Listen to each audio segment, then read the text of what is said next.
the battlements of Castle Curmudgeon, where you ain't seen nothing till you're down on a muffin, then you're sure to be a change in your ways. Good evening, Mr. and Mrs. America, and all ships at sea. Welcome to the Blast Radius. Delighted you could join us and be a little part of your Sunday evening. Here is your Decline of Western Civilization News Roundup for the first week of April 2024. Dateline, Washington, Monday, 1 April. In one of those stories that makes you say, okay, maybe there really is a God, and maybe he really does have a wicked sense of humor. The White House Easter egg roll was rained out on Sunday. Then on Monday, when they were right about to belatedly start the thing, the skies opened up once again, and they had to delay it for another couple of hours. All in all, it was a pretty forgettable transgender weekend of visibility for the Biden administration, or as some of us used to call it, Easter, with various federal agencies receiving large degrees of public backlash for blasting out messages celebrating trans visibility and not really bothering to say anything about a happy Easter. Doesn't it seem like not all that long ago that Christians routinely used to say Christ is risen on Easter Sunday? That would probably be considered a white supremacist hate crime today, especially in Scotland. More on them in a couple moments. And for their part, Joe Biden's handlers, they just can't figure out for the life of them why anybody would view their administration as being endemically hostile to Christianity, while they're throwing an Easter egg roll in which the kids of the military families who were invited to participate were expressly instructed that the eggs were to contain no overtly religious messaging. Because damn it, this holiday is about magic, egg-laying, anthropomorphic rabbits, and it's about men in dresses, and you can leave your Jesus out of it. You damn Christians always trying to make everything about Jesus, even freaking Easter Sunday. What'll it come to next? I tell you, the nerve of some people. If it was me, I think I might have tested the limits of the no religious messaging policy by having my kid put a picture of Muhammad on his egg, and maybe Rashida Tlaib would put a fatwa out on my ass, which I think that would be a nice bonus. Dateline, Los Angeles, Tuesday, 2 April. Former First Lady, former Senator, and twice failed presidential candidate Hillary Clinton, who is also incidentally the answer to the trivia question, how intensely unpopular do you have to be to lose to an opponent with a 38% approval rating, even when you've got the administrative state, the national security state, and the fake news media all 100% in the tank for your side? She was doing one of her biannual tours of what we used to call the late night comedy shows last week, and you know how this drill goes. These fading geriatric politicians think they are entitled to a certain amount of TV face time, and though they never have anything insightful or interesting to say. And for Hillary Clinton in particular, I really believe that in her heart of hearts, she still thinks there is some inside straight she can draw that will magically put her posterior in the White House, where she deems herself so very much entitled to be. So she keeps her face on your television, and she does her best to leave a little breadcrumb trail of, oh, me?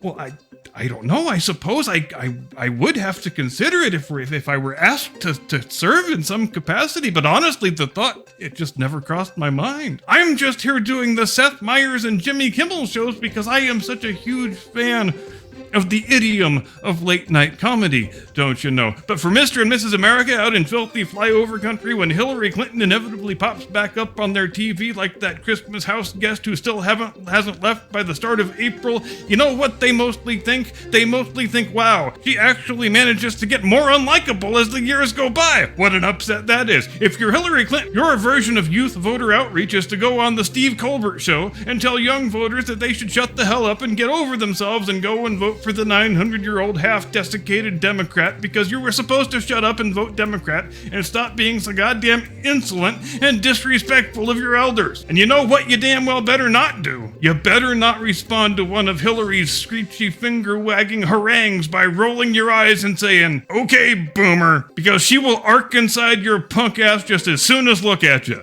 Allegedly. Dateline, Paris, Wednesday, 3 April. Another fun Summer Olympic update from the French capital this week. We talked on last week's Roundup about how Paris is boldly leading the way into a more technologically enlightened future by no damn air conditioning in the athlete housing complex. But don't worry, there will be plenty of condoms and abortion pills. Why do you need both of those things? Unclear.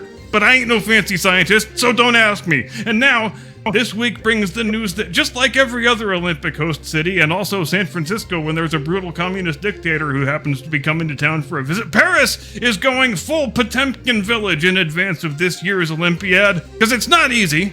being a big, huge city run by left-wing idiot navel gazer morons, you'd like to be able to invite the world over for a visit with all of their reporters and TV cameras and other accoutrements, but there is a very particular effect that your preferred set of social policies tends to have on, well, every city where those policies have ever been enacted. Really. And it's an effect that involves lots of homelessness, lots of drug use, lots of prostitution, lots of fetid, filthy migrant slums where nobody goes unless they want to be murdered. Basically, every bad thing that can happen to a city is exactly what you get with sensitive, progressive, liberal governance. And it's a tale as old as time, really. The term Potemkin village was coined around 300 years ago, after all, but in Paris, they are so committed to multiculturalism, they've actually got migrant families domiciled in the lobby of the Paris City Hall, or at least they did, not so much anymore.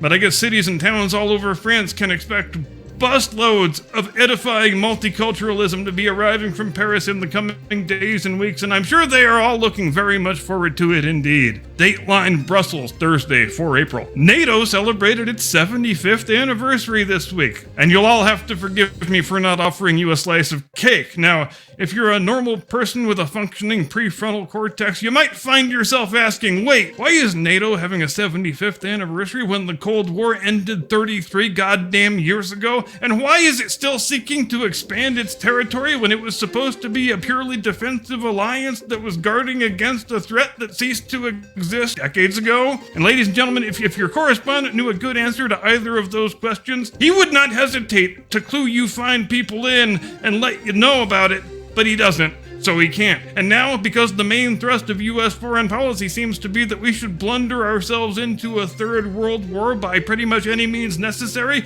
the idiot Tony Blinken, a man I cannot believe is the actual Secretary of State, he casually and unequivocally stated this week that it's a foregone conclusion that Ukraine is going to become a NATO member. And if Ukraine becomes a NATO member state, if there is even serious movement toward Ukraine becoming a NATO member state, there pretty much is going to be a nuclear war between the United States and Russia. That will be the net real-world achievement of the organization that Ike and Monty started back in the day in order to prevent Stalin from rolling the Red Army into Western Europe. Now, when you think of the man you want to be the president on the day that history's first nuclear war begins, do you think of an 82-year-old Joe Biden? Me either. Dateline Edinburgh, Friday, 5 April. How do you spell moral courage? J.K. Rowling. That's how. And how is it that there is only one prominent public figure in the entire Anglosphere who is willing to put some skin in the game and go to the wall for basic free speech and civil rights? Well, I wish I had a good answer for that one, but I don't, except to surmise that moral cowardice is one hell of a drug. Scotland, in case you haven't heard this wonderful bit of news, has now crossed the biggest Rubicon that you can cross in terms of waging a systemic whole-of-government assault on the basic rights to which all free citizens are entitled in any society that purports to call itself free and democratic. They have criminalized, under pain of 3 years imprisonment, the stating of verifiably true facts about the world. A man cannot become a woman by putting on a wig and a dress and declaring himself a female. That sentence states a verifiably true fact about the world, and it's also a crime in Scotland to say that. That is where we are now. We have arrived at left-wing Sharia law, because that's what this is. Let's call things what they are. This is the mullahs, the ayatollahs, the high priests of the state religion, making a crime out of blasphemy. And if you think there's one damn bit of difference between jailing a guy for transphobia in Scotland and jailing a guy for being gay in Pakistan, then you're a fool, because there is not. And left-wing Sharia is exactly what the West can look forward to, because one J.K. Rowling is not anywhere near enough. If there were 100,000 of her, then maybe we would have a shot. But I'd be lying if I said I was hopeful on that front. This last half decade or so, I've seen too many people happily go along with too many things that they knew were evil and wrong. I thought we had deeper reserves of moral courage than that, and evidently, I was very much mistaken. And I feel like I've ended the roundup on a bit of a dour and depressing note this week, but hey, it is what it is, and that is the end. And with that, I am going to pass your care into the capable hands of my lovely and talented co-host, the one and only, your friend and mine, Mr. Caucasian Sasquatch.